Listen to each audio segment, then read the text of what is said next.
Hello guys, and welcome to this video to learn a little bit about periapical acute infections leading to fistula, okay?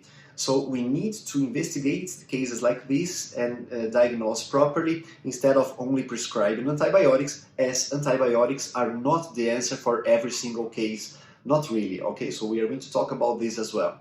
So we may find in our careers cases like this, for example, and then we need to know what to do. So the first key point here is that we need radiographs, right? So we need to investigate what is happening in the bone, even though we are seeing a fistula like this.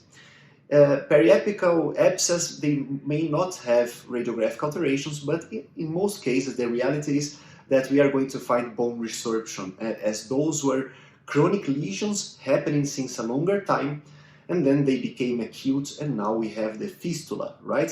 So this is very important, and we need to understand about that. Antibiotics should be given according to the literature for patients that are systemically compromised, okay? So we need to consider these as well, right? So not for every single patient. We should also decide for antibiotics on an individual basis, you know? So of course, if you did a surgical procedure, you opened a flap, you manipulated the bone, and now you have a fistula, so you may want to use antibiotics. But usually, according to the literature, and I'm going to add the reference here, the conclusion is that antibiotics are supported by evidences to be used for systemically compromised patients, not for every single case of fistula, okay? So let's consider this because it's very important.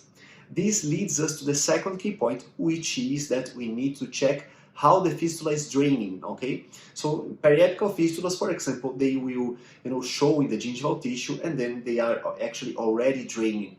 Sometimes we are going to see the content of the fistula draining through the socket in case that we are going to perform an extraction, okay? So this will depend on the treatment plan.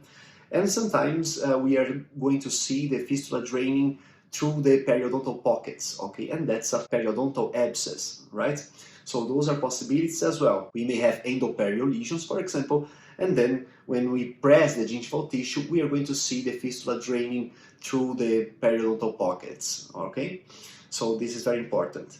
And then the third key point here is, of course, that we need to treat the tooth. We need to plan the treatment for this tooth with the fistula, okay? So if it's extraction, if there is no bone, if there is root resorption, so what are the odds that we are going to achieve a good rehabilitation of these roots or of this tooth, okay? So then maybe an extraction is the best alternative, right? So this should be decided on an individual basis as well, okay?